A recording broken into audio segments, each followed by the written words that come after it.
Good morning, JP. Good morning, Mickey. Welcome everybody to another episode of Midlife Muscle Strength Podcast, where we try to help you be better, not broken. I got a little froggy voice. I don't know where it's coming from because I feel fine. Maybe it's just lack of sleep. Maybe it's the pollen levels. I'm not sure, but we're just gonna roll with it. I feel my voice is really deep right Real deep. now. I like it. You We like match it? up. I think it's Good. you're not stressed from school anymore. Not that school might be stressful for you, but like you're in the summertime, man. Like your body's relaxing, My body's just shutting the down. cortisol's going down. But Oh you know, man, that's maybe cortisol levels. the body's just susceptible. I will say that when I start school in the fall every year, my throat and voice struggle. I have to take care of it because my vocal cords are just not used to the volume of speaking I do as much as I do in school. So it's like a little bit of an adjustment period for the first few weeks. Maybe your body's just missing kid sickness. It's in withdrawal. Yeah, just like I Miss get the children. I miss it. How's you're living the endless summer? How's your endless Endless. summer going? We're getting hot. We're getting real hot this week. It's Yeah.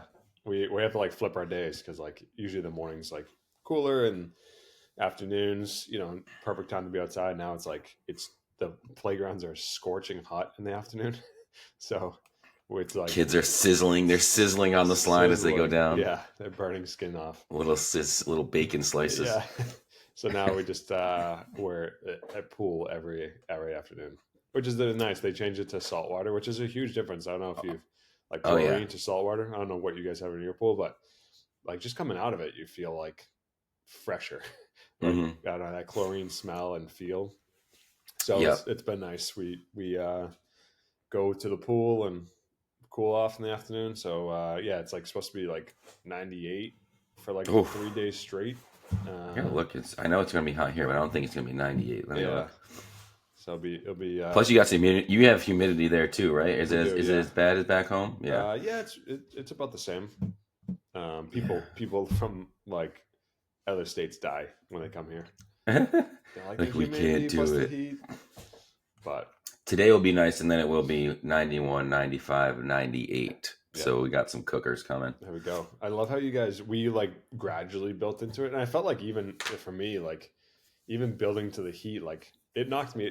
It kind of knocked me back one day. I was like, "Oh man, it's hot out. I can't be outside This as is much." withering. It's But withering like heat. you guys just go right into it, like Yeah. 70s, 60s to 90s. Like Yeah. it's a The month of May was super mild and chilly this year here. And then June threw a couple hot days, and everybody was just like, whoa, it was like a sledgehammer because it was literally in the 60s a few days. And then the next day it was like high 80s, almost 90. And people were like, whoa, it just absolutely hits you in the face when you walk outside. So, but we're kind of getting now into like every day is 80 ish plus. But when there's no humidity, it's beautiful. It's yeah, just the humidity that's the killer. yeah. Um, yeah, summer just started for me this week. So I've been getting into the summer routine. I've been trying to work out early in the morning, but I found that I just like to sleep in a little bit. Sleep is just too delicious. I can't avoid it. So So I've been doing like a midday workout because I have the time, which is nice and fortunate. And I think I'm just going to roll with that all summer. yeah, It's nice to get the workout done early, like when school's going on. It's super busy. But when I have the extra time, I think I'll take advantage of the sleep. My body loves it, and it just it's the advantage I have. So I'm going to take advantage of it here during while summer's here. Take it when you can. Um, so today, speaking of being a fan of things, we're going to do a little episode about what we love, things we're fans of. So it's kind of I'm a fan of fill in the blank, and then we'll talk about whatever that is. We're going to try to keep it, all over the place. We're not going to do too much of the, regular stuff we like to yap about. We'll throw in a lot of different things and mix it up. It could be nutrition, it could be fitness, it could be something else. Who knows? So I'm going to let you kick it off, and then we'll just riff and go, sir. So take it away. Awesome. I'm a fan of heavy Bulgarian split squats over mindless treadmill time. That's a good one. Yeah.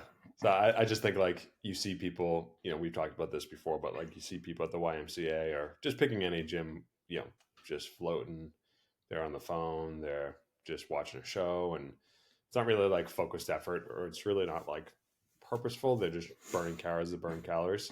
I think they'd be much more beneficial. I look at everyone on those treadmills. I'm like, if they just put like 5 pounds of muscle in their legs, like they'd look a lot better. Just like and feel better, I'm yeah, and sure. feel better. Yeah. So yeah, I think like the overall message is like I think strength training is just better than cardio. But if you're on the treadmill, go do some Bulgarian split squats. I think you'd be in much better shape. Yeah, strength training highly underrated. It's not as easy to do as just walk on the treadmill, but it's super important. I'm always amazed at like if you ever work with those cardio bunnies, as we call them, or just someone who's an endurance athlete. You only have to sprinkle in a little bit Mm. of strength stuff, and they almost immediately respond really well. And they're like, "Wow, I feel awesome. I feel faster. I feel better." After adding in some strength stuff, because they have that fear that it's going to make them slow and clunky. You don't have to lift like a power lifter. You just need to do a little bit of strength maintenance. That's all you got to do. So yeah, totally agree with that one. Mm. All right, I am a fan of eggs. Oh, I like it. I love eggs. I eat about 3 every morning, the whole thing, yolk, egg whites, etc. Um, I don't know why, but eggs have this weird like public persona that goes up and down over time. I remember during the 80s and 90s when I was little, eggs were bad. There's cholesterol, egg yolks could hurt you.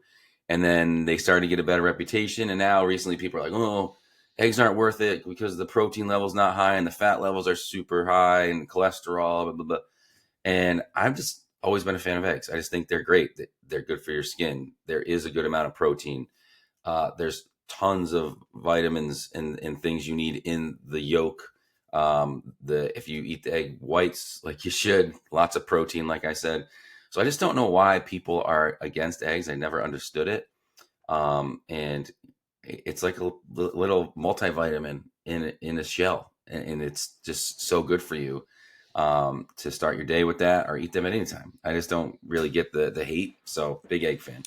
I want to get chickens like that lay eggs like the worst. Yes. Like Do they lay other things? I don't know. Hopefully just eggs. But yeah, like I think my family eats eggs every meal. We there's always breakfast, sometimes for lunch, sometimes for dinner. Eggs Yep. are always involved, so we spend a ton of money. And I think I think you know these egg shortages, and I think they kind of know that eggs are really good for people, and they don't want them to be having them. So yeah, huge fan of eggs. I'm surprised you only have three. I'm surprised like you don't go four. I find 3 is a sweet spot. I have some eggs usually, and then a little bit of blueberries and yogurt, and then sometimes some kind of like carb. If I worked out in the morning, especially, I'll have like a little bit of like Ezekiel bread or some other like healthier-ish bread. I know bread's not like the greatest thing, but just a little bit of carbs, which is actually something on my list later. But Ooh. we'll talk about that later. How do you like your eggs? How do you make them? Love them over easy and scrambled. Yeah, Little runny scrambled. I like that. Over easy though is my go-to. yeah, that's can't beat that. Is that yours? Yeah, Go. yeah, Yeah. over easy. Yeah, it's awesome. Um, my next one is call out your own excuses and doing the workout. Uh, anyways, no one's gonna come to save you. So like if you're like, oh, I'm not gonna work out today, like that's on you. Like I feel like I'm a fan of finding your own like exposing your own excuses. Mm-hmm. I think as parents, it's always time, but I remember when I was I don't know, I always worked out. Just been this thing I did. It's just drilled into me. But you hear it a lot from like other clients, just like no one else can work out for you. I can't work out for you. If I could, Mm-hmm. I would. And you'd be in a lot better shape. But that's like only what I'm gonna do. It's like you can't make someone else work out. So I think like just identifying what those excuses are and then overcoming them. But it's up to you. Yeah, that's a big one. I'm a fan of being self-aware as well, right? You're know yourself. To thyself be true. Hmm. It's not a problem for me when it comes to working out because I'm like you said, it's just such a habit at this point. I do it. I just there's just no way I wouldn't do it. But for me, it's other things like making myself read. I'll come up with excuses because I try to read every night. Like, I got to do this, that, or the other. So when it comes to anything in life, be self-aware about your own excuses and your own uh, pitfalls that you fall into when it comes to that kind of stuff, because it's really easy to make excuses. And I always try to tell people, like, if you do something all the time, use that same approach to do the things that you should do as well. So it's like you find a way to go to work every day. All right, find a way to make working out as important to you in your schedule so that you do it. Because there's always a way. There's always time. All right. But yeah, totally agree with that one. That's a hard one though, to hold yourself accountable. That's really hard because it's just you. No one's going to be mad at you except for there's no other consequence. Yeah, I think it's like discipline and motivation. I think you can be motivated for a while, but the discipline is what's going to keep you going. So just find out what that is for you and make it a non-negotiable. Like we have gyms in our houses, so it's like, it's. I think it's a lot easier but I think you could do like a little body weight circuit at home. I'm not going to the gym today, but I'll do this instead. Hmm. Um, and I don't know, you could look at it both ways. Like you have it at your house, it's easy to skip. It's like, oh, I have it, I can do it anytime. And then end of the day happens, you're like, I didn't work out. Hmm. Oh wow. Yeah, you just have to, find some way to move your body and improve every day. Um, so yeah, no excuses. Making that intrinsic value, it's hard to find. That's it. um my next one is I am a fan of EMOM workouts. Mm, um and now I know this might be a little bit contradictory or hypocritical because I often say strength training should be strength training and then your conditioning should be your conditioning, but you'd be hard pressed to find a format that's more efficient and gives you better bang for your buck than throwing like 6 exercises together and running through that 5 times, and in a half an hour you're done with like a really good workout. It could be full body, it could be a split, whatever. But sometimes I'll just do a month of EMOM workouts because it's just so easy, and I feel good. I get a little sweat going, and it just the fact that it just keeps me moving for 30 to 35 minutes. I just oftentimes the temptation is too strong to do it that way rather than I'm going to do my 3 sets of 8 and rest 2 minutes. Which is probably the better. It is the better pure strength approach. But like we were just talking about, when time's an issue, it's hard to beat that format when you want to get a good workout in 30 minutes or even less. yeah, I love them. I think the one thing like people kind of get wrong with them is like not using any weight or not going heavy at all. Hmm. I think it's the way you organize the movements. Like you can go kind of a heavy one and then maybe like a cardio, so you have a little break in between. But I think like people kind of tend to hear that and they're like, oh, I'm going to use 15, 10-pound dumbbells. When in reality, Hmm. you probably use 35s or 50s. Yep. So I think just being like add that strength aspect in and just maybe not use, 50-pound dumbbells for 3 exercises straight or whatever it might be. Like try to, do some plyometrics in between or whatever exercises you use, just kind of organize them. But there should be, you can go heavy. It's not obviously not going to be to your max extent because it's in that format, but I think you can still, build some muscle as you go. That's a great point because I think that's where a coach comes in or a programmer, because I've done so many of these that I can sit down and write one up in 5 minutes, and I know it's going to work because I've done so many iterations of it, and I just know how stuff's going to feel and how to balance it out without, like you said, having back to back to back super heavy things. You're going to blow up. You're not going to be able to hit those numbers, but if you mix it the right way, you give yourself just enough rest between and a buffer between certain movements, it can work really, really well, and you can thread the needle. But if you're not experienced with it, you're going to have a bad experience doing one because you're like, "Wow, this EMOM stuff is terrible." Well, yeah, you have a max back squat and leg extensions back to back. So then the next thing you try to do, your legs don't work. Right. So so yeah, that's where a coach or a programmer comes in, and it's super helpful. Yeah, absolutely. All right, next one, sir. I'm a big fan of eating the same meal every week, and that just comes down to food prep. I Um, started chuckling to myself. Like, oh. yeah. So like eat the same foods. Where I feel like some people are like, oh, I don't want to eat the same thing over and over. And I'm not saying like it might be just like, okay, you cooked protein and you have chicken for 3 days. It's like, okay, well, a couple meals is going to be chicken. I think like you know cook, prep, eat the same things over and over. If you like eggs like I love that you love eggs every morning. Like some people are like, I can't eat eggs every morning. It's like, if you enjoy it, like keep eating it. And I think I go on runs of like, oh, I really like, you know, um, shapes, ground beef, and I'll do ground beef for like a week. And then I'm like, I can't do ground beef next week. So then you have to find something else to do. Whatever that might be. It might be like chicken breast or chicken thighs. And you're like, I can't do them next week. So then you switch it up. But I think for that whole week, it just takes out decision fatigue, I think is the biggest thing for people. It's like, what am I going to have today? It's like, I don't have to think about it. It's like, it's in the fridge, it's made, I put it together, and then I eat it and I'm done with it. So rather than like, I think the hardest part for us is like, usually breakfast is pretty like much eggs and leftovers. Lunch is usually leftovers, and then we have to think about dinner, and like that's like the hardest thing for us. It's like, what are we It's the having for dinner worst. It today? is the worst. So it's like if you can just take some of that decision out of it, I think it's like a huge benefit. Yeah, and not to mention the fact that the decision fatigue. But JP's going to get his dog. I heard him making a ruckus over there. There he goes. Was he a bad boy? Yeah, he was being bad. Bad dog, waking people up. Yeah, not to mention the decision fatigue.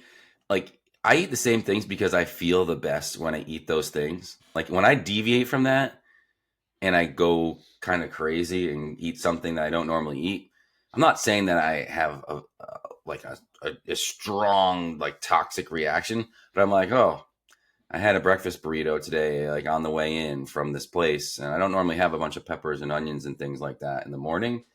And then I do, and I'm like, I feel a little bit, more bloated or feel a little bit different than I normally would.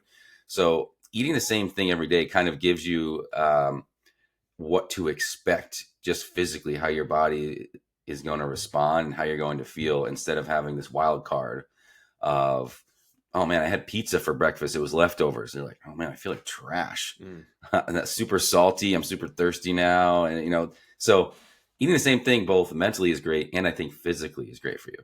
Yeah, I think that's a great point. Even better than the point I brought up. But yeah, I think I just feel good. So it's like I'm just gonna keep doing what I'm doing and keep going with that, and I don't have to. Saves on time, saves on decisions, and you feel good doing it. So yeah, big fan of that. So I'm a big fan, speaking of food, of carbs. Big carbs guy. Again, carbs one of those things that got vilified. There's a lot of trendy diets out there and nutritional things about not eating carbs. And I think there's a time and a place for low carb or even no carb, especially if you're trying to lose weight or if you have a problem with diet. Your diet has too many carbs, so you got to reduce them, or the type of carbs you're eating aren't great. But I think just in general, especially athletes trying to perform, you need carbs. Your body needs carbs. Yes, can it run off of fat? Keto people, I hear you in the background. Yeah, your body can burn fat as an energy source, but it's not the ideal one to perform at your best level, especially if you are, like I said, an athlete. All right. And so don't be afraid of carbs. Carb timing is important, and how many carbs and the types of carbs you eat is important, yes. But I see people leaning so heavily into the protein and fats and being really shy about their carbs. Don't be shy about your carbs. Eat good starches, white rice, potatoes, sweet potatoes. There's lots of different good starches out there. Plenty of fruit, right? And I'm just going to add this one on because it's another one I'm a fan of, but fruit's in there too. I don't know why people are getting weird about fruit because it has a high glucose index, and don't eat a banana. It's as bad as a donut. It's like, that's so insane when people say that stuff. Like, eat all the fruit you want.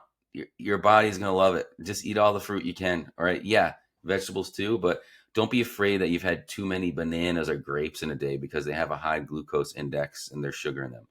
It's Mother Nature's sugar. It's the good stuff. Like just like honey or anything else, it's a good carb. Your body will use it up. Now, should you be injecting honey into your veins? Probably not. It's probably a little bit excessive.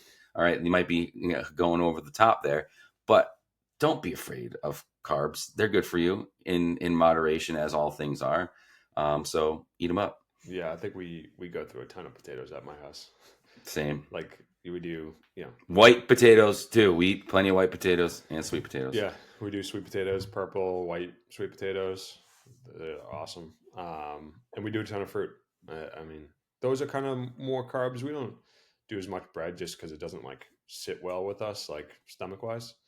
But my daughter does bread and wraps, and we do like cassava. It's a good alternative. Mm-hmm. Some cassava pasta or wraps are great. But yeah, I think you need carbs. Yeah. You can go low for a little while, and you see maybe some weight loss benefits, but you're not going to see as much performance benefits, limiting yourself that much. So add them in. Add those carbs in, baby. What you got next? Let's go with I am a fan of training glutes, hamstrings, and upper back twice as much as chest and arms. Ooh, So all right. function over flexing. Function over flex. I like that. I'm stealing Yeah. it.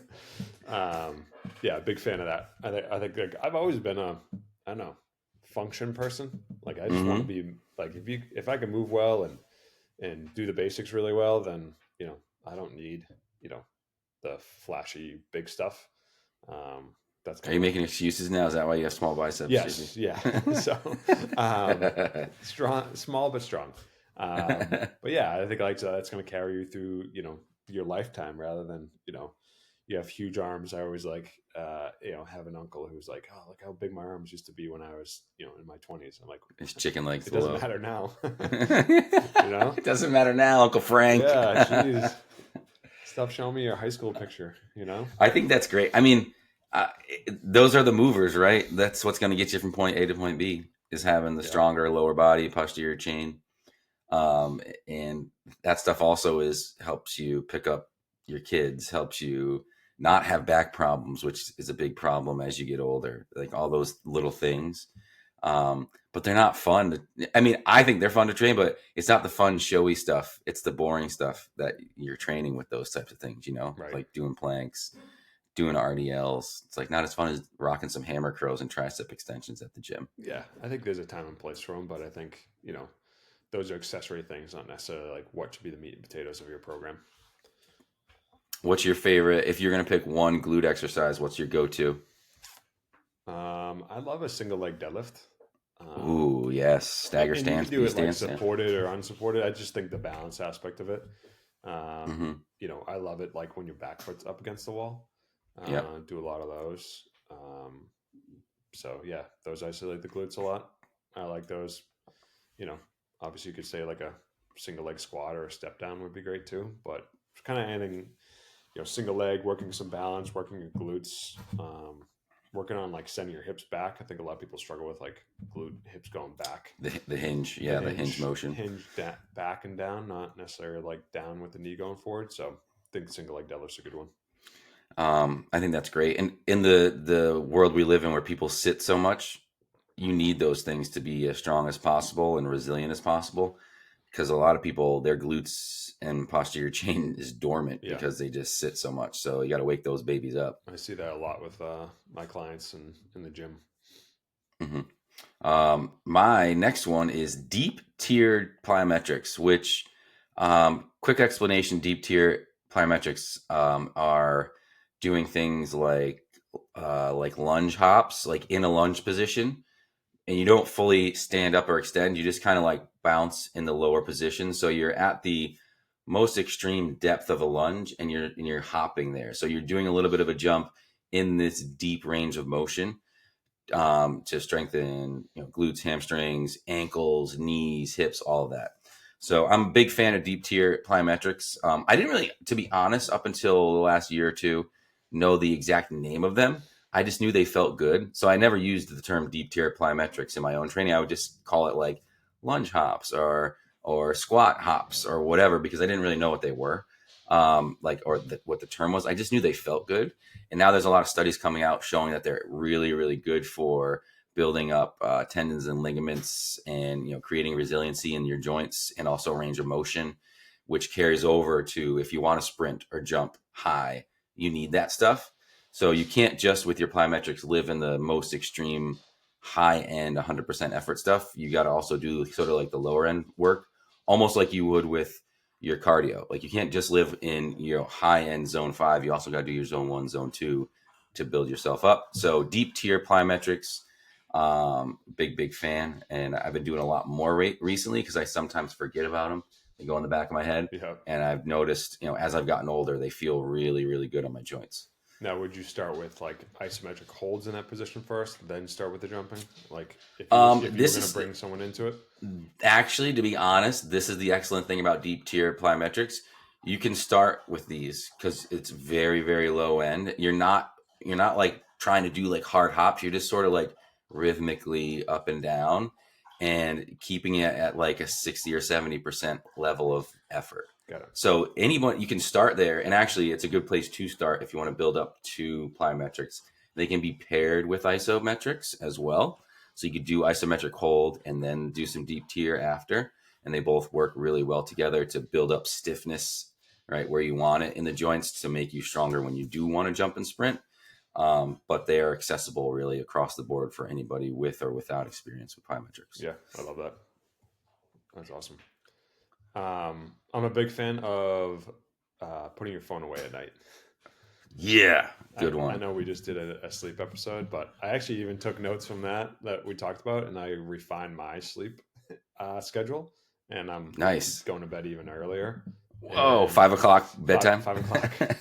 I get the blackout curtains out, and I've been feeling so much better. I think I was like, wow, honestly, like just so run down at the end of the day. So yeah, phone away, go to sleep, wake up the next day feeling a lot better. My workouts have been a lot better, and then even just like my patience and my mood throughout the day, much more sustainable. Even my decision making, like is on food and what I'm eating. Like I'm much more aware of it rather than just like I feel like sometimes you get tired and you get like almost zombie like in your approach, and you don't like kind of we talked about in the beginning. You don't really like see any don't really care about any of the excuses that you have. So yeah, I think like put your phone away, get to sleep. It's an extra hour of sleep is huge. Oh, it's massive. I love that. I'm going to take it even further and say, just put your phone away in general. Cause one of my favorite things about the summer is I lose my phone all the time. I love it. And it's great because I don't know where it is. Cause like yesterday, for example, I just went outside and I was like, I'm going to power wash and do some stuff. And then I was like, oh man, and like hours later, I was like, where's my phone? I like didn't know where it was. And it's like my favorite thing about the summers because I don't need to have it on me. I'm not at work. I don't need to be accessible to anybody like right now. So I just, I'll put it down and leave it wherever it is. And I'm just gone. And I don't feel attached to it. I don't feel like I need it. My brain is free. My body's free of it. I just think it's so good, to just be away from it because it is such a magnet for your attention and energy. It just like sucks you in. So I just love that, just put it down, put your phone away. Don't bring it with you everywhere. I try to do that when we go out to eat. I leave my phone in the car. I just don't want it on me because it just feels like it's like, I know it's there and that alone is enough to like make me off. So, yeah, just put the phone down. Yeah, get rid of it. I think that's even better. Get rid of your phone. Smash it. throw it in the woods. Let a squirrel have it. I'm a fan of saunas. And I'm not going to say I hate cold plunges, even though I keep seeing new studies coming out saying how like it's not good, man. They're not great, making people gain weight, killing your gains, all that stuff. But I'm trying to be positive. I stand for something, not against something. So saunas, love them. If Shannon would let me, I'd put a little home one in the back, which maybe that's coming. Who knows? But I just think that the benefits of saunas are insane. Whenever I use a sauna regularly and I get into heat regularly and get that dose, everything feels better. My head feels better. My joints feel better. I sleep better. So heat. Use a sauna if you have access to one. They're incredible. Avoid the cold plunges. I just don't honestly see the worth, the value in the time, energy, money you're going to put into cold plunges versus a sauna. Sauna all day, every day, over cold anything. Maybe cold shower if you want that. But it's like the longer I look into this and the more I read about it, the more I'm like, cold is just not it. It's just not there. It's not. There's no like benefits. Your body goes into like fight or flight. It's not good for your nervous system. But heat is great. I'm a big fan of heat. So even now, the garage gyms are heating up. It's getting a little sweaty Oh yeah, out there. baby. We're getting a good sweat going, and you feel great. If you can get to that quicker, or even use it outside that time, heat up a little bit. I think it's great. New England's awesome just because it is cooler. I think those colder months, body kind of tightens up a little bit, and you want to put the sweatshirts on, but there's a thing called evil cold. It's like when your body can't, it's at such a cold temperature. It's like all your heat goes to your internal organs, kind of shuts everything else off. So like you have to stay away from that. So even when I'm in New England or even the wintertime, like I'll wear like 2 pairs of sweatpants out. Like you just try to stay as warm as possible. So if you can have a sauna, heat your body up. But I think it's important to stay warm throughout the whole day. It's just easier for blood flow. But yeah, huge. If I could I'd rather be hot than cold. I think the only time that would be at night. A little quick 30-second cold shower just to get your body temperature down is good for sleep. But other than that, I think heat the rest of the time. Yeah, I agree with that. The sleeping in the cold, I think they say like 66 to 68 degrees is like the ideal sleep. But other than that, being warm is better. Being warmed up is better. I mean, I remember when you used to wear multiple flannels and pairs of sweatpants in the gym. We'd be inside, and you'd be layered up, throughout the whole workout. Got to be hot, I think it's big. I'm a fan of longer stretches. So like, All right. 2-3 minutes holding a stretch. And this would be after a workout. This would be kind of like you're not working out again. You're not doing double sessions. You finish your training, or even before bed. You just hold a stretch for 2-3 minutes. Maybe it's a couch stretch. Maybe it's a hamstring stretch. Maybe it's a stretch for your low back. But like giving yourself time to relax and breathe and sink into a stretch. I think sometimes we talked about before workouts. Sometimes it's more prep movements, not as much stretching. So I think this is like I definitely put this after your workout or later in the day. But I think it's relaxing as well. I think your body kind of like you work on your breathing, you work on relaxing your body. It's just kind of awareness to your body. But I feel like longer stretches have been, I've been doing those the last like, month or two, and just like I'm regaining a lot of mobility or flexibility that I didn't have, and it stays with you. I feel like, I've been consistent with it, but yeah, just relaxing in that time frame has been great. So it's funny you say that because I've been debating, because right now my monthly homework is Cossack squats.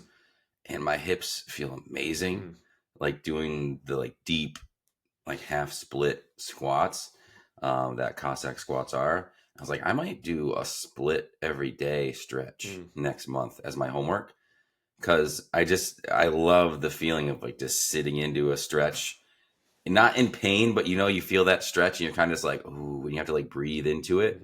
So I'm really debating that. I might do that. But I agree that this sort of like sinking into a stretch and feeling your body open up, whether it's your shoulders, your back, your hips, quads, groin, whatever. It's just it just is like, it's like therapeutic. It's just like relaxing. And then you just feel good after. Yeah. I think the biggest problem is time. People are like, I don't have 15 minutes to just sit and stretch, but it's like, again, do you? If you're watching a show, show me your day and I'll show you time you're wasting. Yeah, if you're watching a show or scrolling on your phone, plop that sucker in front of you and just sit in some stretches while you're doing it. You're gonna see the benefits, and you get to do what you want to do. You can watch your little show or whatever else. I'll stretch as I make dinner sometimes. Like I'm waiting for something to boil, or you have 10 more minutes on. You have 10 minutes in the kitchen, clean up a little bit, do a couple stretches. Like it's easy.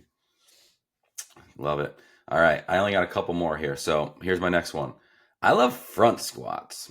I For a couple of reasons. Number one, I think front squats are more accessible for people who are not used to using a barbell for squats.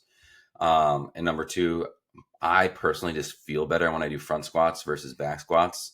I think anatomically, when if you look at my body, the way it's set up, like longer torso, shorter legs, like and just like the way I'm set up, my hips and back don't love doing back squats. I am not saying don't do back squats. I'm just saying if I had to pick between the two forever, I would definitely do front squats. Mm. I also think the core challenge that you get from front squats and the ability to load them in different ways, because you could do a zombie front squat. You could even maybe call it like a Zercher squat, sort of a front loaded squat. Those all I think are just a little more accessible for people who have trouble getting into that deep squat. So front squats, big fan. Yeah, huge fan. I think like the functionality of a front squat, like I'm holding my kids in front of me.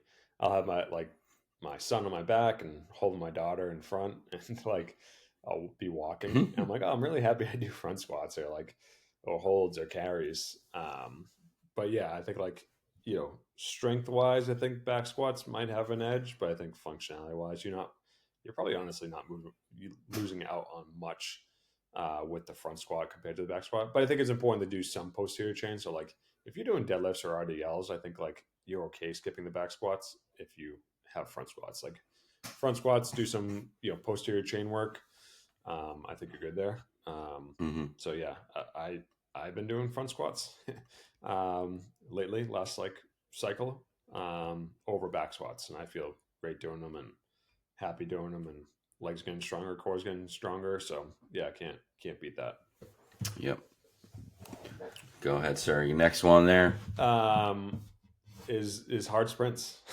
I'm a fan of, Big fan, baby. sprinting hard, and it might not be like I think, you know, you can kind of build into it a little bit. It's not like a maximal sprint, but I think pushing your body, you know, whether it's after a workout, in between a workout, whatever, EMOM, I think like doing like 2 to 3, even up to 5 minute like hard efforts on a rower bike, running. I think running you keep it a little bit shorter, but like kind of just pushing yourself a little bit.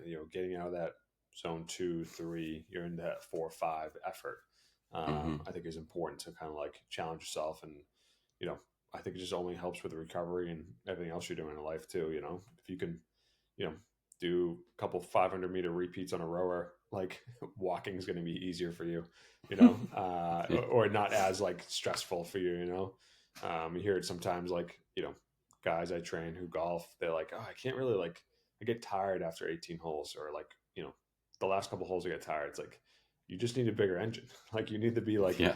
pushing yourself a little bit harder on some cardio pieces or a bike, or it doesn't take much, like even strength training, like your example with like endurance athletes. If you add a little bit of strength for endurance athletes, they see a big gain. If you add a little bit of endurance, breath work or hard effort for someone who doesn't really do it, it's like it doesn't take that much to get better at it. So it's just like a small dosage. It could be like once a week would be great, twice a week would be even a little bit better, but it doesn't take much. And it could be under, honestly, it could be like 3 minute efforts, and each effort you're trying to get a little bit faster. By the third one you're going like probably that 80, 90, 95%, but like it's great. It's all you need. You don't need to be doing it for an hour. Yeah. It just has to be quick. 3 minutes is a long time when you're going hard. You're It like, is. This is an eternity. Yeah. But no, that's like you said, it's enough. If you do 3 sets of 3 minutes, by the third one, you're like, this is about all I'm going to need today. Because and you could rest for 2-3 minutes in between. Like all that doesn't take that long. During soccer season this year, soccer games alone, they're pretty hard effort. But I wanted to add one other day in of hard sprints. All I did was 4x4. I did 4 minutes hard, 2 minutes easy, 4 sets. That's it. I didn't do any more or less than that. And by the last one, I was like, this is really not fun. But it was like, I felt good coming off of it. Like my heart rate was up there. I'm sweating. It only took, what was that, 20 minutes, right? 4 minutes work, 2 minutes rest times 4 sets. So you don't have to go crazy with the volume to get a good dose. And I think it's fun to like use like a different metric to see each round getting a little bit harder. So it doesn't have to be like, obviously heart rate would be best, but like, maybe it's calories. So like you hit 30 calories your first time, then you hit 35, 40, 45. Like you're just trying to improve on the calories every time. I think is like a great, like it kind of mentally like helps you out a little bit more than just like, oh, this is going to stink for 3 minutes straight, like have a metric that Have a you can, goal. yeah, have a goal that you're going to try to follow and try to hit, to see that progress. Love that. All right, here's my last one, and the timing worked out perfectly here for me. I'm a fan of consistency. Mm. It is the ultimate to me. Is you want success, and really in anything, not just fitness, nutrition, fitness, business, family, just being consistent trumps everything. The clients I work with who have the most success, lose weight, end up making strength gains, aesthetic gains, they're the most consistent people, right? I can count on them to hit every workout as written, and day in, day out, there's never a question. The clients who have the most trouble getting where they want to get and hitting those goals are the ones who aren't consistent.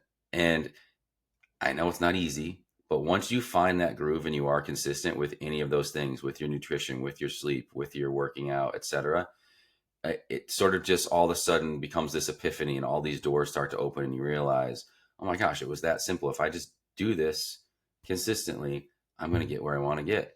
So big fan of consistency. I think that's been the name of the game for me throughout my entire athletic career, I guess, since I was like 13 years old, working out at my house when I was a kid. Just like every day doing the things I need to do. And I don't like calling it the grind, but if you're going to do it your whole life, it kind of is the grind, right? If you want to be healthy. So consistency, baby, that's the key. That's it. Doing it for years. I think like, yeah, it's huge. You can follow the worst program and be consistent with it and see results. So it's like, but I think like it's important to be consistent. Don't program hop. I think like that's a lot of people try always like, oh, what's next? What's next? It's like, do it again. do Yeah. it for another 4 weeks. Like it's like it could be an 8-week program. Like don't skip out after 4. It's like stay with it, stay consistent with it. Even like not just program hop, but like just staying on a fitness routine, because this time of year is always, it's actually the time's passed, but it's like between March and May, everyone's on this get ready for summer beach season coming, and they work out for 12 weeks. And then summer comes and it's like hot mess express. And then really it doesn't get better until like the next season, because Right. you have the holidays and the fall comes.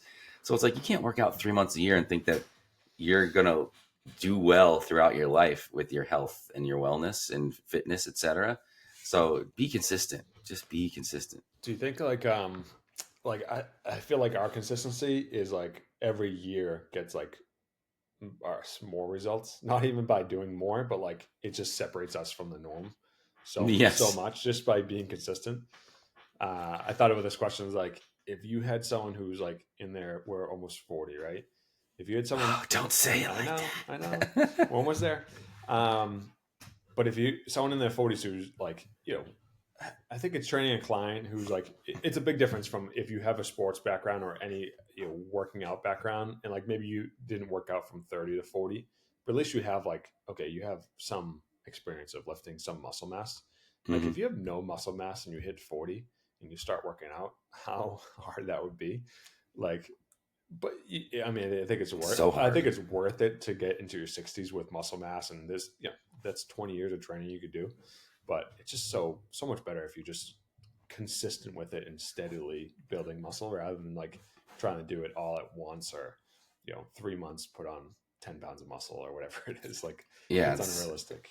my buddy, shout out Jay Douglas, JD Athletics on the West Coast. He just had hip surgery because he had some labrum issues in his hip.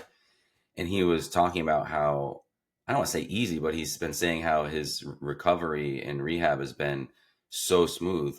And he credits it to the fact that he's like us. He's been training his whole life and never stopped. So he didn't have to do a ton of prehab. He was prehabbed. A lot of times people are getting hip surgeries and knee surgeries at an older age, and they make them do like 8 weeks with PT to get strong enough to even have surgery. Right. He was ready to go. They're like, "Oh, you're fine. Go in right now, get your surgery done." and the PT, the rehab after the surgery has been super smooth because he just has such a massive base of strength and fitness he's built his whole life that his body's super resilient, and he's already up walking around less than 3 weeks after having pretty serious hip surgery. And the doctors are like baffled. They're like, oh my God, like how is this even possible? Right. But he's just been so fit his whole life. It's just his body's like, no, we're good. Like, no problem. Little trauma. Love it. Be consistent with your training. That's it, baby. Be consistent. And if you need help finding that training, where can they find you, JP? JP Wiz on Instagram. You can find me at the Dad Bod Chronicles on Instagram as well. Next episode, we'll have another fun little topic to chat about. But until next time, we'll talk soon.